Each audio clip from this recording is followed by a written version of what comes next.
Gravando! Olá, com todas! Sejam muito bem-vindas a mais um encontro que promete tocar fundo no coração de cada uma de nós, né? Hoje nós vamos falar sobre um desafio que muitas empreendedoras conhecem bem de perto: o equilíbrio entre o autocuidado e o trabalho. Quantas vezes você se sente sobrecarregada, com aquela sensação de que precisa dar conta de tudo e acaba muitas vezes colocando as suas necessidades pessoais em segundo plano?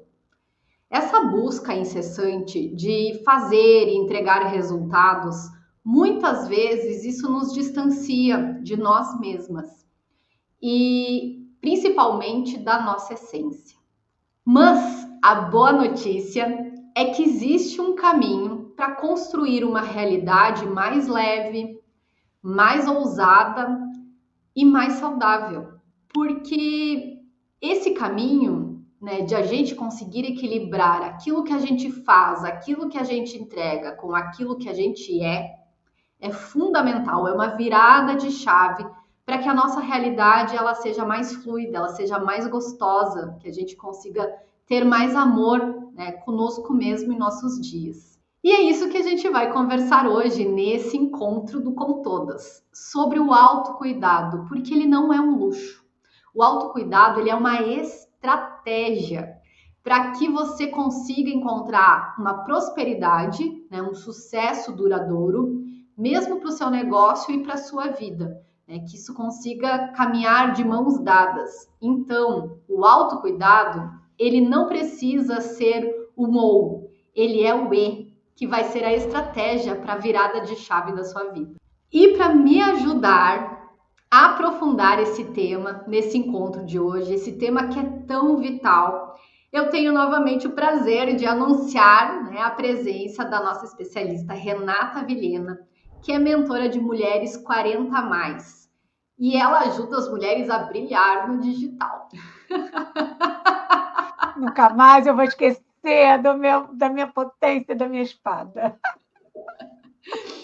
E também eu que vos falo, né, Thaís Mirea, que sou especialista em empreendedorismo feminino e principalmente na questão do planejamento estratégico, tanto de comunicação quanto de marketing. E para nós é uma imensa alegria, né, estarmos novamente aqui com todas. Mas antes, lembra de comentar, lembra de enviar esse encontro, né, para alguma outra mulher que possa se interessar ou você acha que está precisando se aprofundar na questão do autocuidado, começar a olhar mais para si, cuidar mais de si, da sua mente, das suas emoções.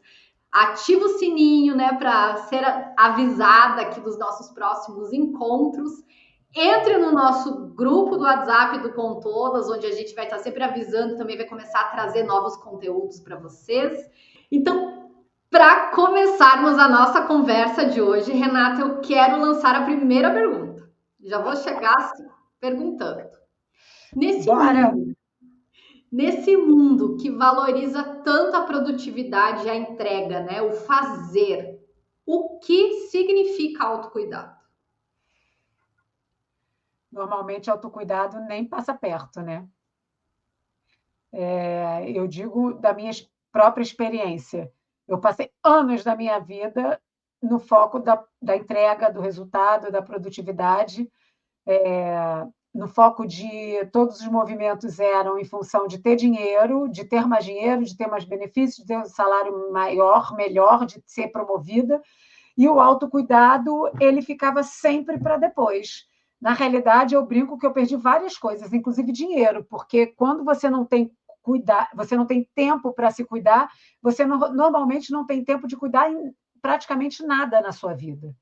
Né? Então, entre você entregar o seu trabalho e você ser produtiva ali, porque é o que está com a corda no seu pescoço, e você cuidar de você, da sua casa, né, da sua saúde, com certeza o seu lado pessoal vai perder sempre. Hoje eu estou na guerra, né, pelo contrário, de fazer menos por mim. Que delícia! Porque a gente realmente confunde, né? E esquece que o autocuidado ele faz parte, ele é uma estratégia, né? É que nem no avião. você primeiro precisa colocar oxigênio em você para conseguir ajudar os outros, né? E a gente acaba entrando num lugar sacrificial de achar que precisa primeiro cuidar do fora, dos outros, do trabalho, daquilo que precisa ser feito, e esquece, né, de cuidar da máquina, de colocar combustível para dentro, né? Que realmente é isso que vai se tornar sustentável. Eu sempre fui assim de me cuidar, né? Falando de médico, eu nunca abri assim, claro, teve algumas situações que isso falhou, mas eu sempre fui regulada. Mas eu nem estou falando só disso, eu estou falando de um autocuidado, de você se auto-observar, né? Você olhar para si. Como é que está a sua vida? Você está feliz com esse resultado? Né? Você está bem nesse trabalho? Você está bem nesse relacionamento? Porque, assim, o médico é o corpo. Claro que isso é importante, claro que a gente tem que cuidar disso. Mas e a mente? E a cabeça, que é onde tudo começa e tudo onde pode terminar? Então, eu acho que existe aí uma coisa das pessoas, autocuidado, autoconhecimento, ser mimimi, balela. Existe uma frente que tenta deturpar as coisas quando se fala numa auto, né? Para você, o olhar para você, porque a gente tem sempre que se obrigar a ter o olhar para o outro, para o trabalho, para a coisa, né? Para o mundo. E você, onde é que fica, né? Nessa gangorra aí de necessidades? E eu acho que é um pouco isso, assim, né? A gente não aprende, não é cobrado, não, ninguém fala para você cuidar da mente. Agora, uns anos para cá, que se normalizou uma terapia só. Se você fizer mais alguma coisa, você é abraçadora de árvores. E é isso, né? A gente só se autoriza aquele cuidado que vai manter a máquina em pé, né? Mas não num sentido saudável, sustentável. E quando entrar, então, a questão de ter prazer, entrar o prazer junto, nosso alto prazer, aí tá Não, fora, né? exatamente. E, e é justamente esse o convite, sabe? A gente está muito alinhado, porque a minha ideia é trazer esse tema para a gente aprofundando ele em camadas, né? Como sempre, e começando pela esfera mental, né? Justamente começar a olhar pelo ponto de vista da neurociência, né? De como o nosso cérebro funciona, porque ele funciona melhor quando ele está em equilíbrio. Né? Então, essa sobrecarga de trabalho, a falta de descanso, esse estresse constante, tudo isso vai liberando hormônios que impactam diretamente na nossa capacidade de tomar decisões, inclusive. Só que impacta mais do que só isso, impacta a criatividade, impacta na nossa memória, né? Então, quando a gente não pratica o autocuidado, o nosso corpo ele entra nesse modo de luta ou fuga, por conta de como o cérebro vai interpretando esses hormônios que vão sendo liberados do estresse, da fadiga, né, da falta de sono. Então, quando ele entra nesse modo de luta e fuga constante, isso vai drenando a nossa energia e a gente vai se tornando menos eficientes e muito mais suscetíveis a esse esgotamento que ele vem tão em doses homeopáticas que quando ele se instala e você percebe, você já está num grau de esgotamento que não é só dormir e descansar, né? Não recupera mais só com uma semana de férias. As férias não recuperam mais, né? Então eu queria que você, considerando esse impacto, sabe, esse que o estresse causa no nosso cérebro, na nossa mente, esse estresse somando com a falta do autocuidado, como isso pode sabotar os resultados de uma empreendedora no seu dia a dia e no seu negócio? Totalmente, porque não existe nem produtividade nem felicidade na exaustão. E normalmente, quando uma mulher ela entra nesse processo de luta e fuga, porque é isso que você falou, né? O nosso cérebro ele está sempre é, automaticamente prevenindo que a gente morra, né? Que a gente tenha um acidente. Ele fica ali o tempo inteiro trabalhando num movimento de prevenção. Então, quando ele entra nesse movimento de luta e fuga, ele já está fazendo um movimento que está desgastando muito ele, está exigindo muito dele. Então, você o tempo inteiro você fica trabalhando ali na necessidade de estar tomando conta, tomando conta, tomando conta. Então, isso acaba exigindo mais do que ele já normalmente tem que fazer muito dentro ali do nosso dia, né? O nosso cérebro, ele faz entre 30 mil a 35 mil decisões diárias. Por isso que ele gosta do automático ali, do comum, do que ele está acostumado. Por isso que quando você propõe a ele que você vai fazer uma coisa brilhante, super diferente, ele já vem, para com isso, você não é capaz, você não pode. Por quê? Porque ele não quer mudar, ele não quer gastar energia, isso vai dar muito trabalho para ele. E, e eu acho que é isso, assim, quando, por exemplo, você está vivendo ali num trabalho exaustivo, tóxico, né? Você está vivendo um burnout que muitas vezes você não sabe como eu vivi.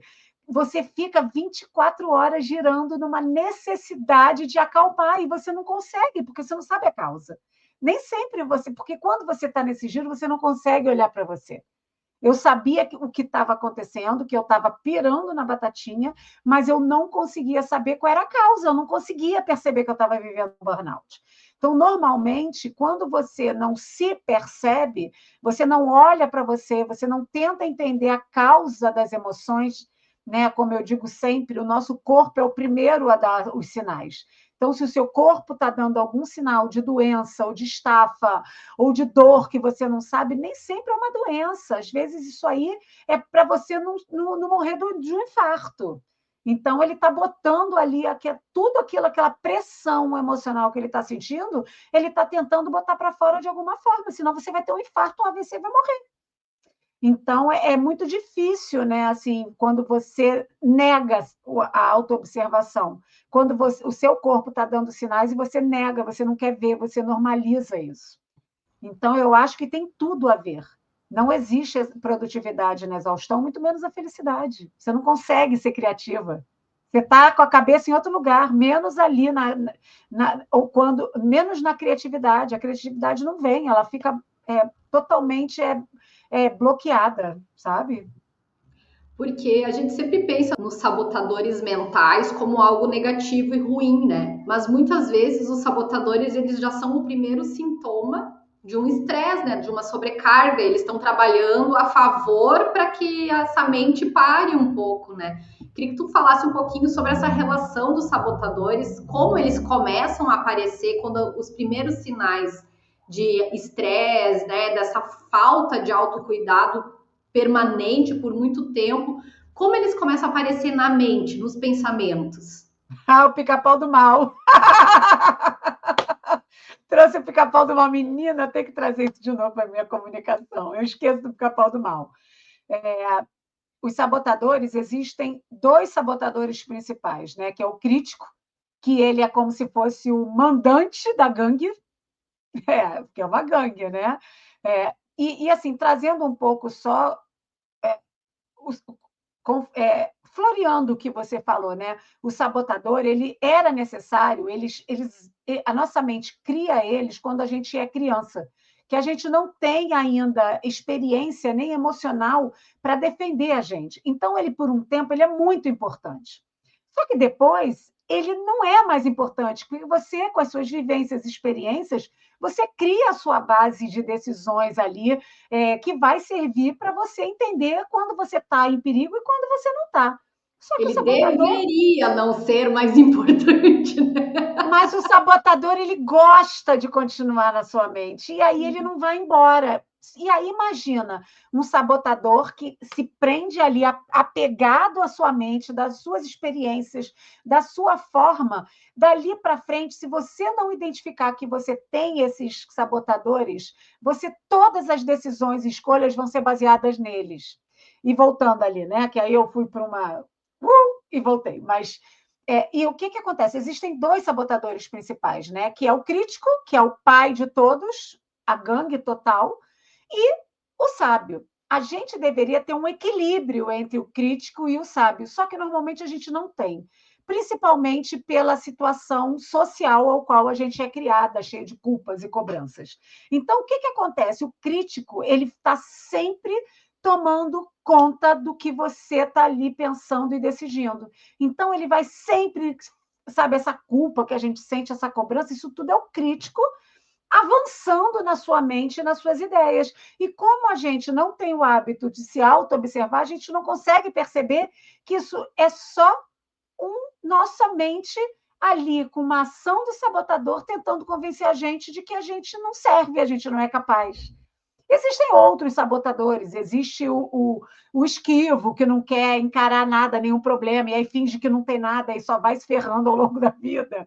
Existe o realizador, que sai atropelando tudo e todos. São os 9, se eu não me engano, além do crítico, são mais uns 9 ou 10 sabotadores.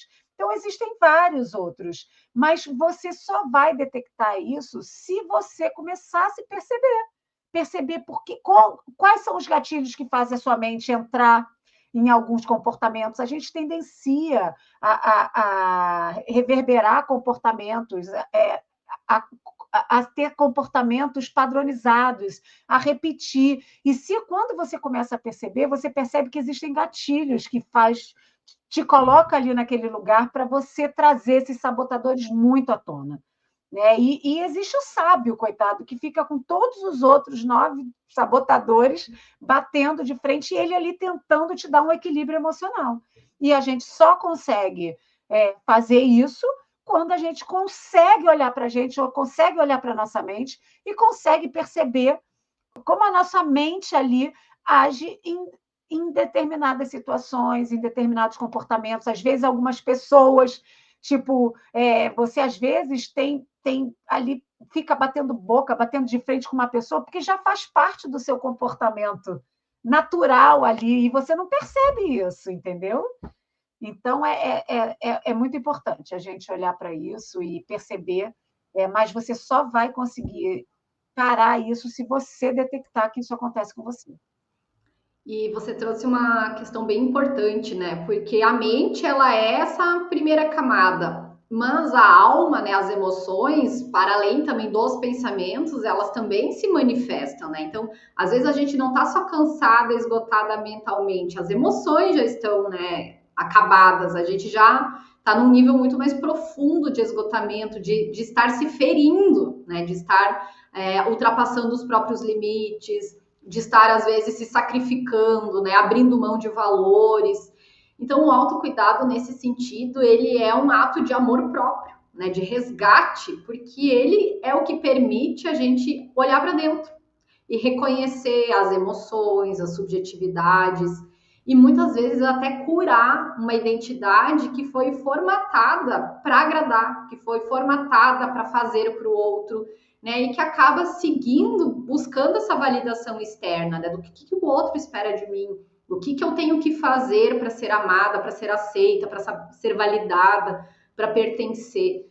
Então, o autocuidado, ele é uma responsabilidade pelo próprio desenvolvimento e para a prosperidade, para o sucesso, né? Porque quando a gente valoriza aquilo que a gente vai aprendendo, aquilo que a gente vai aprendendo novas capacidades, a gente também vai se adaptando à realidade, isso também vai nos amadurecendo. Então, eu queria, nesse bloco agora, aprofundar um pouquinho na questão das emoções que você trouxe, que elas geralmente começam a somatizar no corpo mesmo, né? O corpo é o primeiro que grita, e às vezes a gente não presta atenção e ele vai materializar, né? Isso em doenças, em situações, em dores crônicas. Então, nesse sentido, sabe, Renata, o que a mulher empreendedora, né, que está buscando o seu negócio, que está ali trabalhando, como ela pode ter esse autocuidado como um aliado para que as suas emoções não transbordem de forma descontrolada e acabem com todos os projetos profissionais dela? Pergunta difícil. Porque transborda, né? Transborda. Você não vai se cuidando, vai se negligenciando, uma hora transborda. E aí inunda e acaba com tudo aquilo que você estava fazendo de bom, né? Leva tudo embora. Eu vou contar uma coisa minha, experiência, que eu hoje sou uma outra pessoa. Isso aí não tenho a menor dúvida. Ainda tenho muito que melhorar e crescer, mas eu sou uma outra pessoa. O que acontecia antigamente? Eu tinha tanto uma carência em casa paterna ali de atenção, e não que eu não tivesse um pai, eu não tenha tido a atenção do meu pai. O meu pai, ele era o pai provedor. que a sociedade da época construiu. Ele era para prover, trabalhava horrorosamente, saía, sei lá, começava 8 horas da manhã, terminava 8 horas da noite, chegava em casa morto, estressadaço, e não tinha aquele contato com a família, porque ele nunca teve na família dele. Hoje eu tenho essa clareza, mas naquela época eu não tinha essa clareza, né? Eu achava que ele não gostava da gente, de mim e do meu irmão, porque, nossa, ai da gente abrir o jornal dele e tirar do lugar, tirar da formação, porque ele queria que o jornal tivesse ali como veio do jornaleiro. Então, ele estava chegando, saía eu e meu irmão para arrumar o jornal, para a gente não levar os porros ali do pai, sabe? Porque já não tinha atenção. Porque ele chegava, queria ver o jornal, já não podia dar um pio. Então, assim, eu tive uma carência afetiva, né, emocional do meu pai. Quem saía com a minha mãe, com a gente para ir para parque, para pracinha, para fazer qualquer coisa, era o meu pai, era a minha mãe. O meu pai, a gente viajava. Por isso que hoje eu amo viajar. Isso aí foi uma coisa boa que ele me deu, mas viajar, minha filha, enfiar todo mundo no carro, ele adorava, levava galinha, papagaio, levava a minha avó, que era sogra dele, levava, não estava nem aí. Botava todo mundo no carro e ia, mas dentro de casa a gente não tinha essa coisa do domingo e fazer um passeio, sabe? Então por muito tempo eu tive essa carência afetiva paterna e por muito tempo isso refletiu em várias coisas minhas, principalmente profissionais. Por quê? Porque eu chegava no meu trabalho, se o meu trabalho não era reconhecido, eu entrava no moldão, ficava puta, e aí não ouvia as pessoas, sabe? Brigava, tudo tinha que ser do meu jeito. Por quê? Porque era a forma que eu tinha de ter controle ali de uma situação que eu não tinha controle nenhum. Mas eu ali já estava me achando desbalanceada. Se eu não tivesse um controle ali de tipo, uma sensação que eu estava dominando aquilo, já era. Então, por muito tempo, eu fui a mala, que brigava com todo mundo, exigente, tudo tinha que ser do meu jeito, sabe? E por muito tempo eu perdi boas colocações por causa disso. E quando isso mudou? Quando eu percebi que eu realmente estava perdendo boas coisas, eu tive esse insight. E graças a um chefe que eu tive, né, Fabiano, eu devo a minha virada profissional a ele, porque ele chegou e falou para mim, pô, mas a gente fala com você, parece que você não está ouvindo, você nem olha para a gente. E aí deu vários feedbacks, porque eu entrava naquele modo ali do tipo, cara, não tá aceitando o que eu estou falando, não quer fazer, então dane-se. Gente, horrível, horrível, sabe? Assim, hoje eu olho para mim e falo assim, nossa, que vergonha que eu fazia isso. Então, eu entrava Então, no modus, mexeram no meu jornal. mexeram no meu jornal. Então, na realidade, eu acho que não tem muito uma fórmula mágica, mas para mim é olhar mesmo. O que você está perdendo em ser dessa forma? Sabe? As coisas não são da nossa forma, a gente não tem controle de nada, as pessoas não têm que fazer do nosso jeito. Existem três realidades, a sua, a minha e a realidade real. Então, assim, a gente precisa começar a olhar para a gente e, principalmente, onde dói? Porque é onde dói que está a resposta. E eu sempre digo, eu conheço várias pessoas que fogem de olhar para ali, entender o que dói e onde dói, porque não querem olhar. Só que a resposta está ali, não está em outro lugar. Então, se você realmente quer mudar, você precisa olhar para você. Não só cuidar do seu corpo, porque seu corpo é físico, é matéria, então ele precisa ser cuidado, como uma casa precisa ser cuidado, né? Precisa ser cuidada. As coisas físicas, materiais, estragam com o tempo. Se você não cuida, ela vai descambar. Agora, a mente, né, a alma, o que está dentro da gente, isso não tem jeito, é cuidar do que está corroendo a sua emoção, o seu sentimento, sabe? Então, já vou costurar a próxima pergunta. Quais estratégias da inteligência emocional podem ajudar nesse autocuidado? A inteligência emocional ela é dividida em dois grupos, né? O grupo pessoal ali, que é o humano, é o seu, é o individual.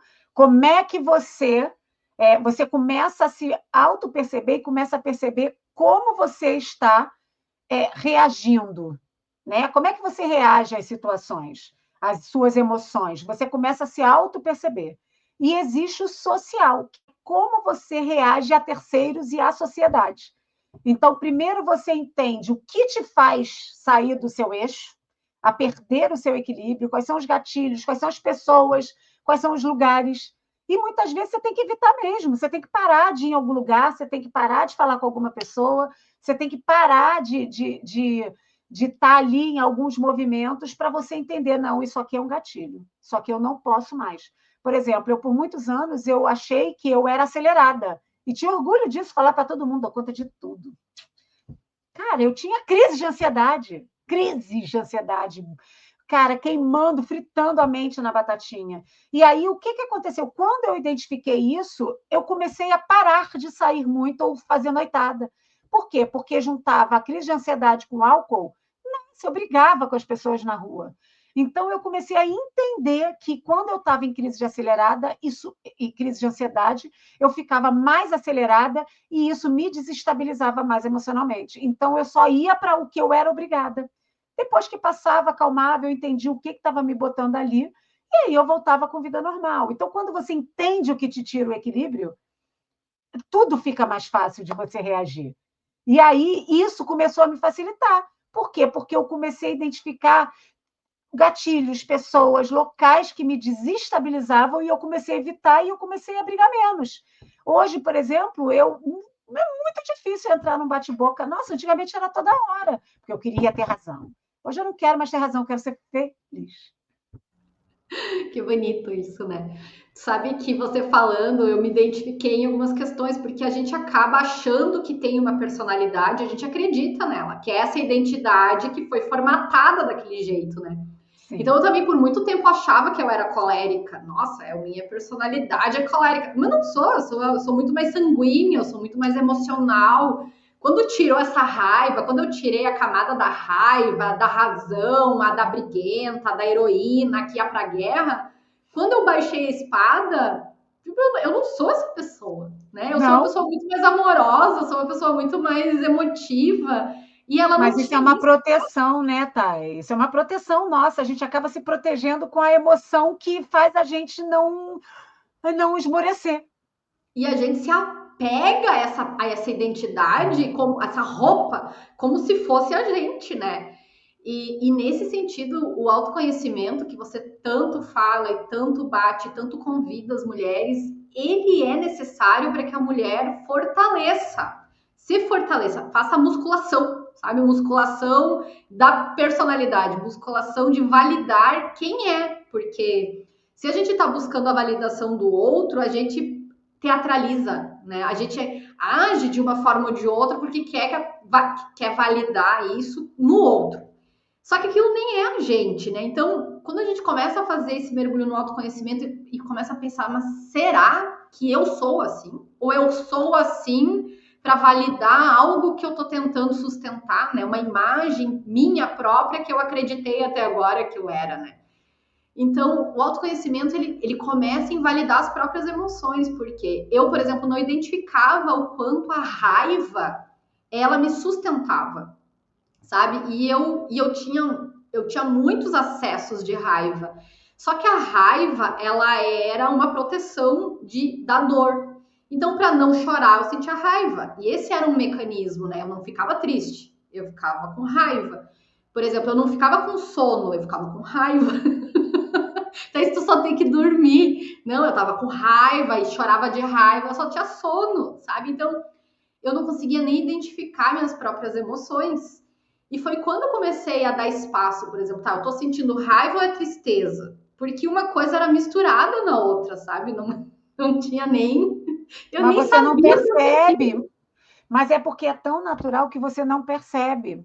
Você não percebe que você está vivendo aquela estrutura que você mesma montou.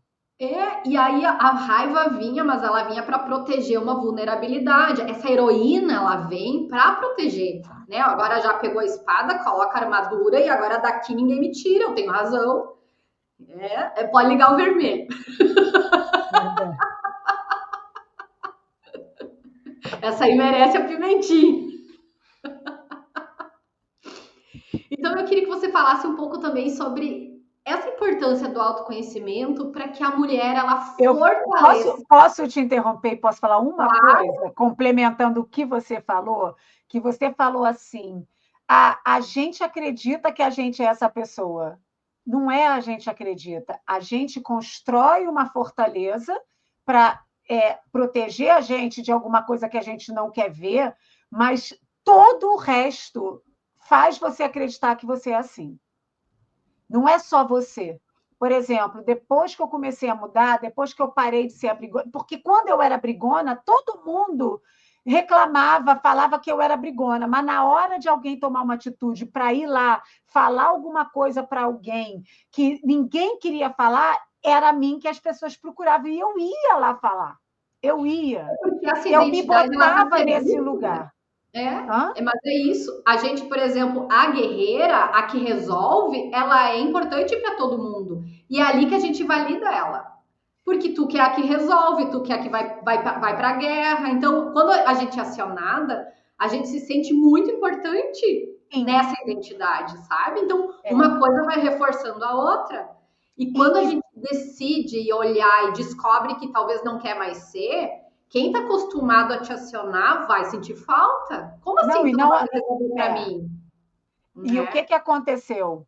Depois que eu comecei a mudar, cara, as pessoas viram para mim e não conseguem perceber a mudança. Elas continuam falando da mesma forma.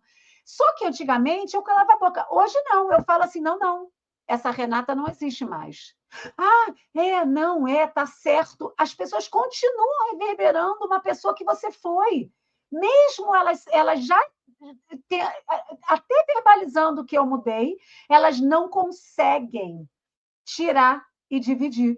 Antes eu tinha problemas, eu não conseguia verbalizar isso. Hoje eu verbalizo, não deixo nem continuar.